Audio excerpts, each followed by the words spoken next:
Good morning. Good morning. Happy Tuesday morning. I walked into my father's room at the nursing home and he was sitting in his wheelchair and tears were just streaming down his face. And I went over to him and I said, "Daddy, what's wrong?" And he said, "Well, I've been sitting in this outfit for 2 hours and I called for a nurse to come and help me go to the bathroom because my father could not get to the bathroom by himself. And no one ever came to help him. And he ended up peeing himself. So he was sitting in these pee soaked clothes for 2 hours. You see, my father couldn't get out of the wheelchair because my father didn't choose himself. My father was told by his doctors that he had type 2 diabetes and he could control it with his diet. Now, you would think that my father would want to do that. You would think he would choose himself in that situation and do whatever it took because he watched his father go through the same thing. My grandfather was a type 2 diabetic who didn't want to change his diet, who didn't want to do any of the things he could have done with nutrition to be healthy. And he ended up having gangrene in both of his feet. He ended up having one foot amputated, then one leg amputated, and he was angry at the world. But he wasn't angry at himself for not choosing himself. He literally made choices that made him sicker and made him lose his foot and his leg because he didn't choose himself. You know what he chose? He chose cakes and pies and soda and ice cream and cookies. That's what he chose. He chose those things over himself. And my father watched all of this. He watched it unfold. I remember being a little girl and going to visit my grandfather and hearing my father say, "I'm never going to let that happen to me." But that's exactly what my father did. My father had neuropathy in both of his feet, so he couldn't feel his feet, so he couldn't walk.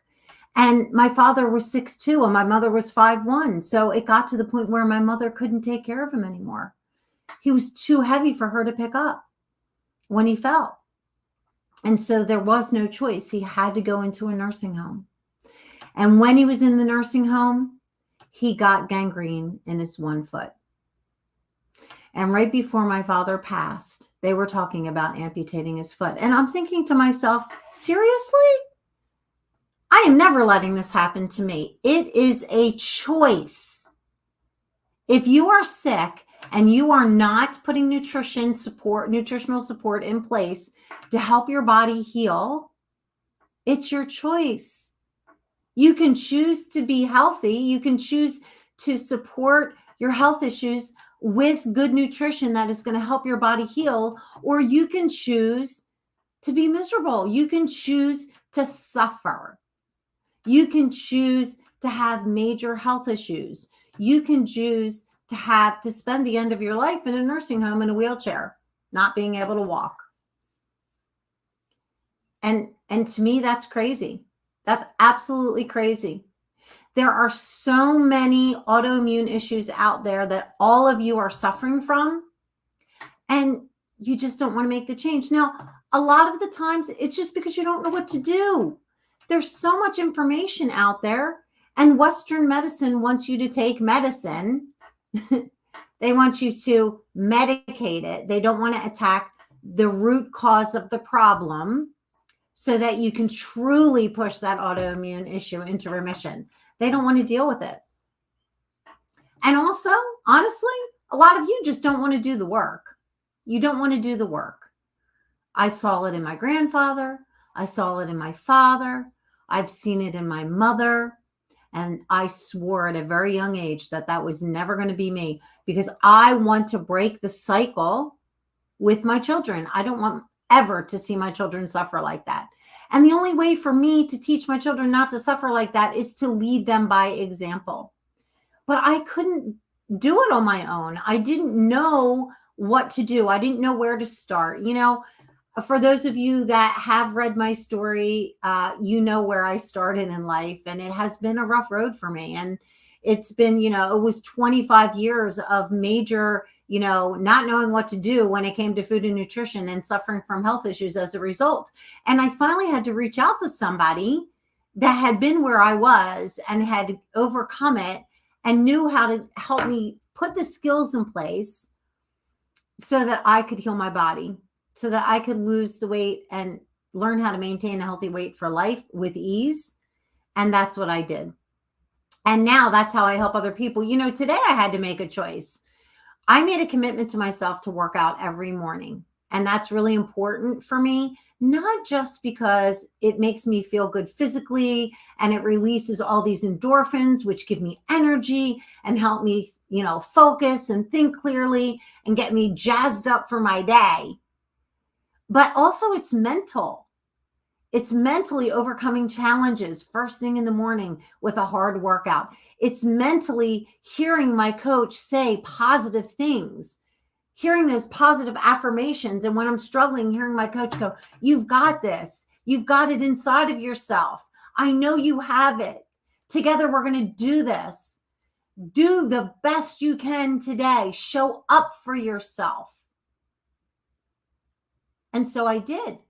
Even though I looked at the clock and I said, how am I going to get my workout in and show up for my commitment on live? And I know I'm late today. I had to make a decision because yesterday, I learned how to schedule my lives. So I'm still getting used to that. So my decision was, do I blow it off or do I go ahead and go live even if I'm late?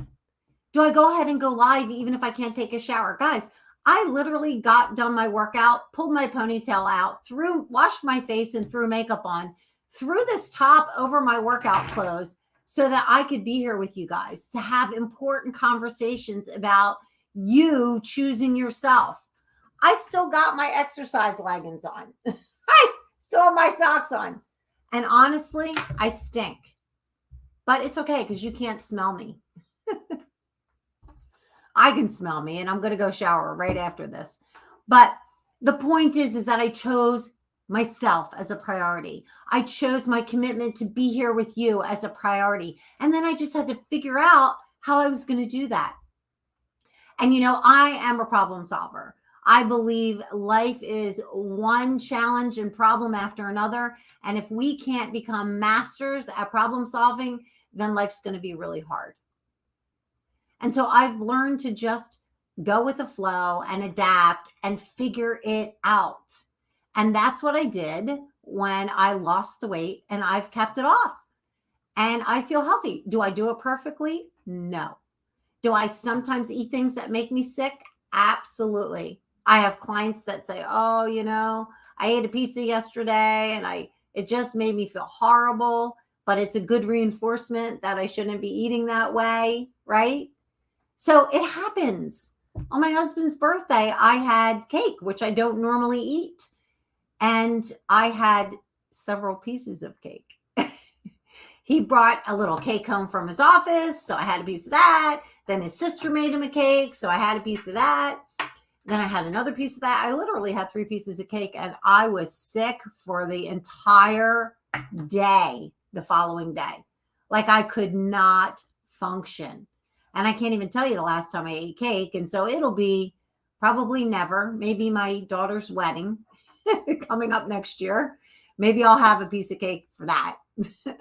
But I won't eat the icing because that's always what makes me sick. We just have to make choices. You have to make choices. Are you choosing you? Or are you coming up with all the excuses why you can't choose you instead of being a problem solver and figuring it out? And when it comes to nutrition, that's really the most important component when you're trying to lose the weight. It's 80% of it. 20% is moving your body in the right way. The other is 80% is your nutrition. And a lot of people struggle with that. There's so much information out there and it's confusing. So I like to call myself the common sense coach. I use common sense and we get back to basics. And that's the best way for you to reach your goals when it comes to weight loss. And it's really not about losing the weight. It's about losing the body fat and increasing the lean muscle mass. So it's about changing the composition of your body so that you're healthy. It's really not about that number on the scale, but that's what everyone's been trained to think. So you could be 125 pounds and have lousy body composition, and you could be 135 pounds and have fabulous body composition and actually look thinner at 135 pounds. Did you know that? So my question to you today is, are you choosing you? Are you going to choose you as the priority in your life? Because it's going to suck if you don't. I'm just saying, you may feel great today, but you're planting seeds for the future with what you're doing, with the choices that you're making, and it will manifest itself. My father quit smoking when he was in his 50s because he had a heart attack, or I think it was a heart attack. He ended up in the hospital. He thought he was having a heart attack. Can't remember if it was a heart attack, but in his 80s, he ended up on oxygen, even though he hadn't smoked in over 30 years. So are you choosing you? Are you choosing your future and the health of your future? Are you choosing to have an energetic and vibrant life as you age? If you're struggling with the nutritional component, I'm here to help. Let me know. Drop a comment below. Reach out to me, message me, whatever. Go to my website. Get on my calendar. You can go to my website here, find out more about me, and you can grab a spot on my calendar there as well. But I really want you to think about choosing yourself. It's not selfish. It's not self-centered. It's essential. It's essential. So what are you choosing to do? I hope that if you haven't been choosing yourself, after hearing this today, you will start to choose yourself and not feel guilty about it. And if you need help with that, I can help you with that too. Thanks so much for joining me. I want you to go out there and make it a great day. See you tomorrow.